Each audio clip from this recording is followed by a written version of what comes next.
इस कहानी पर कुछ मेरी कलम से लगे, जिनकी जुबा कटारी है उनकी हर डिग्री हारी है, शब्द ज्ञान पर भारी है। एक बार रूस के प्रसिद्ध लेखक लियो टॉल्स्टॉय को अपना कामकाज देखने के लिए एक व्यक्ति की जरूरत थी। तो इस बारे में उन्होंने अपने मित्रों से बात की। उन्होंने कहा कि अगर उनकी जान पहचान में कोई ऐसा व्यक्ति है तो उनके पास भेजे। कुछ दिनों बाद उनके एक मित्र ने एक व्यक्ति को उनके पास भेजा। वो व्यक्ति बहुत पढ़ा लिखा था, उसके पास बहुत सारी डिग्रियां भी थी। बावजूद इसके टॉल्स्टॉय ने उसे अपने काम पर नहीं रखा। एक और व्यक्ति काम की तलाश में उनके पास आया जो ज्यादा पढ़ा लिखा नहीं था, मगर फिर भी टॉल्स्टॉय ने उसे नौकरी पर रख लिया।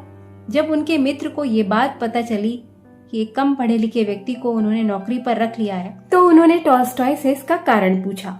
टॉल्स्टॉय ने बताया, मित्र, जिस व्यक्ति को मैंने चुना है उसे अपनी डिग्री दिखाने की जरूरत नहीं, क्योंकि जब वो आया तो उसने कमरे में प्रवेश करने से पहले मेरी अनुमति मांगी।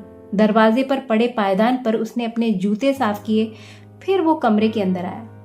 कुर्सी पर बैठने से पहले भी उसने मेरी अनुमति मांगी। उसने अपनी डिग्रियां दिखाते हुए ज्यादा बातें नहीं की, बल्कि मैंने उसे जो कुछ भी पूछा उसका उसने संक्षिप्त और बिना घुमाए फिराए उत्तर दिया। उसके कपड़े साधारण लेकिन साफ सुथरे थे और अंत में मेरी इजाजत लेकर नम्रता पूर्वक चला गया। उसने ना तो मेरी कोई खुशामद की और ना ही वो किसी की सिफारिश लेकर आया था। वो ज्यादा पढ़ा लिखा नहीं है, मगर उसे अपनी योग्यता पर पूरा विश्वास है। इतने सारे प्रमाण पत्र तो हैं उसके पास, मगर तुमने जिस व्यक्ति को भेजा था उसके पास इनमें से कोई भी प्रमाण पत्र नहीं था। वो बिना मेरी इजाजत के अंदर आया, बिना मेरी इजाजत के कुर्सी पर बैठ गया और अपनी योग्यता के बारे में, अपनी डिग्रियों के बारे में बात करने के बजाय तुमसे अपनी जान पहचान के बारे में बातें करने लगा। तुम ही बताओ, उसकी इन डिग्रियों की क्या कीमत जो सिर्फ कागज पर है मगर उसके व्यवहार में नहीं। मित्र टॉल्स्टॉय की बात समझ गया।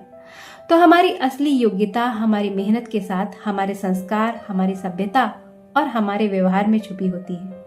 तो ये बात कहानी अच्छी लगी हो तो वीडियो को लाइक करिएगा, शेयर करिएगा और चैनल को सब्सक्राइब जरूर करिएगा।